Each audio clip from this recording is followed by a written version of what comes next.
Aujourd'hui, une nouvelle vidéo et je voulais répondre à la question quel matériel il te faut pour commencer la MAO. Je me rappelle quand j'étais petit, je devais avoir 12 ans, j'étais là en train d'écouter des musiques électro, genre David Guetta, Showtek pour ceux qui connaissent. Et je me suis dit, mais comment tu peux créer des trucs comme ça? Parce que de base, dans ma tête, il y avait que quelques instruments, genre ça s'arrêtait au piano, violon, guitare, etc. Et je voyais pas comment tu pouvais créer des sons électro qui ne sortaient du coup d'aucun de ces instruments. Et après quelques petites recherches, j'ai vu que c'était grâce à des synthétiseurs, donc des instruments virtuels avec lesquels tu pouvais avoir des résultats comme ça. Et de fil en aiguille, du coup, c'est comme ça que je suis tombé un petit peu dans la MAO. Pour ceux qui ne le sauraient toujours pas, MAO, ça veut tout simplement dire musique assistée par ordinateur. Donc, c'est simplement ça. Alors, si tu te demandes ce qu'il te faut pour démarrer dans la MAO, tu es clairement au bon endroit. Je vais te donner l'essentiel du matériel qu'il te faut pour démarrer cette passionnante aventure. Donc, parlons de la première chose dont tu vas avoir besoin. Donc, tu l'auras deviné, je pense, mais c'est un ordinateur. C'est vraiment la pièce centrale de ton home studio. Avant d'aller plus loin, on va voir si l'ordinateur que tu as déjà est toujours dans la course ou peut faire le taf. Donc il faut savoir que tu n'as pas besoin d'un ordinateur de compétition pour démarrer, mais il y a quelques spécifications minimales que tu dois avoir et que je te recommande. Un processeur décent, une bonne quantité de RAM et une bonne quantité de stockage. Donc on va essayer ensemble de rentrer dans ma tête et je vais vous donner une petite métaphore pour que vous puissiez bien comprendre l'ordinateur, le processeur, la RAM, tout ça. Et j'espère qu'avec le petit exemple que je vais vous sortir, ce sera un peu plus clair. Pense à ton PC comme une pizzeria. Donc le processeur, c'est le pizzaiolo. La RAM, c'est la table où il fait son petit montage. Et le stockage, comme tu l'auras deviné, c'est le frigo, le réfrigérateur. Appelle ça comme tu veux, où il stocke justement ses pizzas. Donc le pizzaiolo, il prend ses ingrédients, donc ce sont les données. Il prend ses ingrédients, il fabrique ses pizzas. Si tu es un débutant ou quelqu'un de lent, tu vas faire une pizza en un quart d'heure peut-être.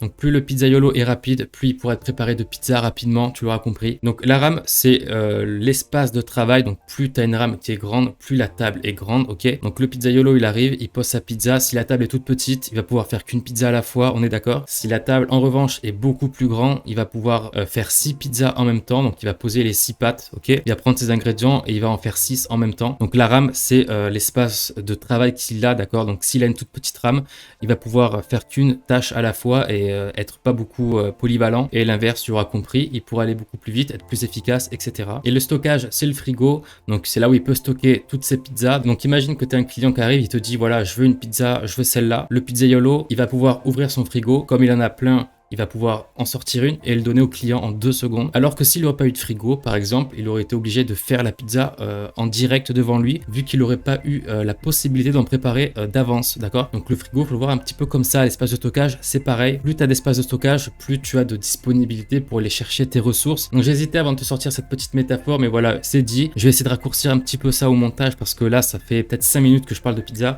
et ça va faire un peu long. Mais perso, quand j'ai commencé la MAO, j'utilisais un vieux PC d'entrée de gamme. D'accord, donc entrée de gamme à peu près 300-350 euros. Donc si j'ai réussi à faire ça avec un vieux PC, honnêtement tu peux le faire aussi. Parlons maintenant du grand débat entre PC et Mac. Certains musiciens prôneront le Mac pour sa stabilité et sa rapidité et diront que pour la MAO c'est beaucoup mieux. D'autres préféreront les PC, ça dépend vraiment de toi. Pour être honnête, les deux fonctionnent très bien. Personnellement, j'utilise un PC, ça fait très bien le taf. L'important, voilà, c'est de savoir optimiser ta machine et surtout s'en servir. Plus jeune aussi, je me rappelle avoir passé du coup des heures derrière mon PC à bidouiller quelques paramètres pour essayer de le rendre plus rapide, plus optimisé. Des trucs comme fermer les applications en arrière-plan, désinstaller des programmes, nettoyer l'ordinateur avec des logiciels, etc. Et ce sont des astuces qui fonctionnent. Voilà, le résultat, c'était que mon ordinateur a été beaucoup plus rapide. Donc j'ai fait une vidéo sur la chaîne par rapport à ça. Donc je la mettrai en fiche ou dans la description. Et voilà, pour résumer, assure-toi que ton ordinateur respecte les spécifications minimales. Choisis Mac ou PC en fonction de tes préférences, c'est pas très important. Et surtout, prends le temps d'optimiser ta machine pour la MAO, de savoir la faire fonctionner, connaître les raccourcis, ça peut être très intéressant. Passons maintenant à la deuxième étape cruciale de ton équipement en MAO, la carte son. Alors pourquoi est-ce que tu as besoin d'une carte son? Donc il faut savoir que ton ordinateur a une carte son déjà intégrée, mais je te la conseillerais vraiment pas pour la MAO et ce n'est absolument pas conseillé d'ailleurs en fait. Donc c'est très bien si tu veux écouter YouTube ou des petites vidéos comme ça, mais avoir une bonne carte son, ça va te permettre d'améliorer la qualité de tes productions et ça veut dire aussi moins de bruit parasite et une meilleure restitution dans tes oreilles ou dans ton système d'écoute de ce que tu es en train de faire dans ton logiciel. Après honnêtement, fais le test dans ton logiciel, tu sélectionnes la carte son de ton ordinateur et tu verras, je pense que tu ne vas pas aller très loin à part si tu as vraiment un ordinateur. Et encore, les ordinateurs très haut de gamme, ils ont tous des cartes son pas terribles. Donc quoi qu'il arrive, il te faudra une carte son. Sache en tout cas que pour débuter, une carte son USB fera très bien l'affaire, ok. C'est ce que j'utilisais au début, c'est ce que beaucoup de gens utilisent à l'heure actuelle. C'est pas pour rien que la Focusrite, c'est l'une des meilleures cartes, enfin bref, c'est la première carte vendue au monde. Elles sont abordables, faciles à utiliser, et puis voilà, je te les recommande, et puis tout le monde dans les home studios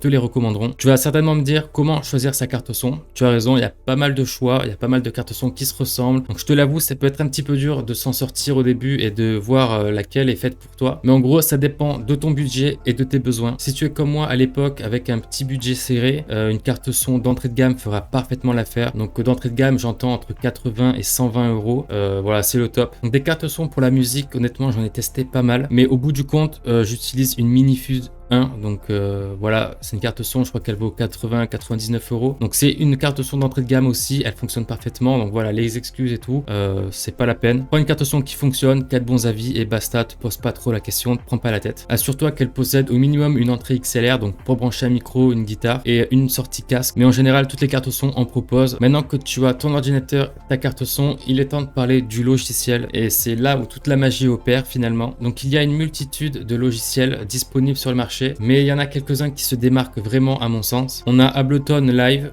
FL Studio, Logic Pro, Cubase que je vais intégrer dans cette liste, et il y en a d'autres aussi, mais voilà, c'est un peu plus secondaire ou pour d'autres utilités. Ce qu'il faut que tu comprennes, c'est que chaque logiciel a ses caractéristiques et ses avantages, donc ça dépend vraiment de tes préférences. Pour ma part, j'ai commencé et j'utilise toujours FL Studio. L'interface est propre et puis juste le feeling est passé, voilà. Donc te pose pas trop de questions là non plus. Je pense aussi que ça peut être une excuse pour certains pour pas se lancer, donc tombe pas trop dans ce piège-là de toujours chercher quel logiciel je prends ou quoi. Vraiment, si j'aurais un conseil, c'est prends un logiciel qui te semble agréable visuellement, un logiciel où tu pourras trouver des vidéos facilement sur YouTube, c'est un petit plus, surtout quand tu démarres. Tu as besoin un petit peu de voir en action le logiciel, etc.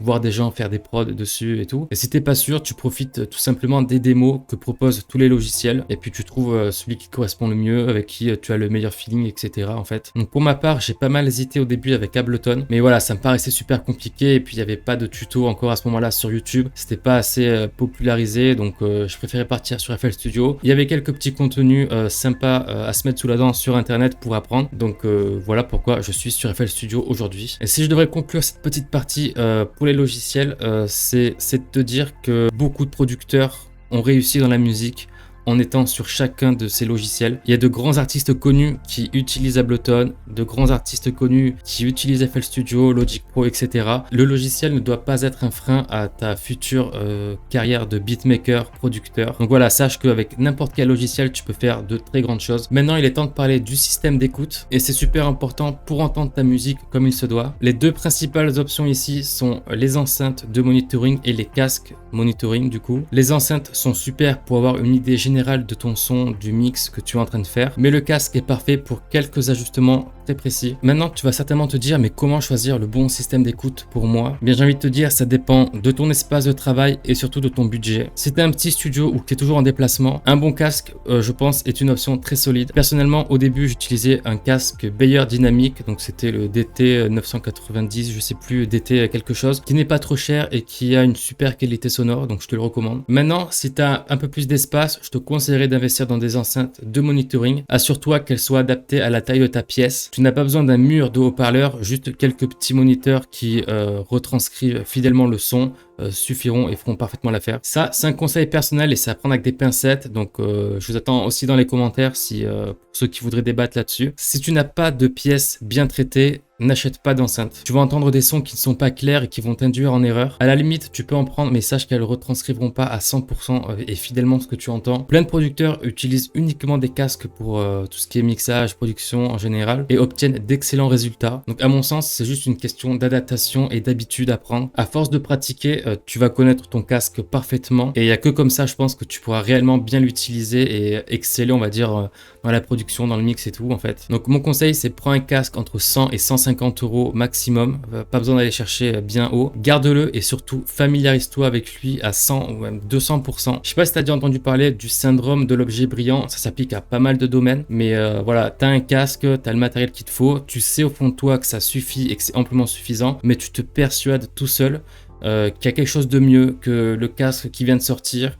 va t'apporter de meilleurs rendus ou un meilleur résultat, alors que c'est largement pas vrai et tu le sais au fond de toi. Donc voilà, vouloir sauter sur tous les trucs qui sortent, trouver des excuses que ce que tu es en train de faire, ben c'est nul parce que t'as pas le dernier truc à la mode ou t'as pas la dernière carte son qui te permettrait de faire ça et ça. Ce sont des fausses excuses. On pourrait aussi parler de FOMO, donc c'est Fear of Missing Out. Ça veut tout simplement dire, voilà, avoir peur de manquer quelque chose. Donc dès qu'un truc qui sort, un événement qui se produit, mais tu as peur de le manquer et tout. Du coup, tu te concentres jamais réellement sur ce que tu as et sur ce qu'il faudrait que tu fasses. Tu vas toujours aller à droite, à gauche pour essayer d'aller chercher mieux, mais au final, tu trouveras rien et tu vas faire que tourner en rond. Prends une liste basique d'équipements qu'il te faut et voilà, arrête de trouver des excuses, fais des prods, applique-toi, sois sérieux, rigoureux et ça va le faire, tu vois. Je pense qu'on arrive du coup à la fin de cette petite vidéo. Je t'ai donné tous les éléments essentiels pour que tu puisses bien démarrer dans la MAO, donc tous les équipements et matériel qu'il te faut. J'espère que tu auras appris plein de choses et n'oublie jamais, la MAO c'est de la créativité et du fun. Alors fonce, va créer ta musique et moi je te vois dans la prochaine vidéo. C'était Lucas.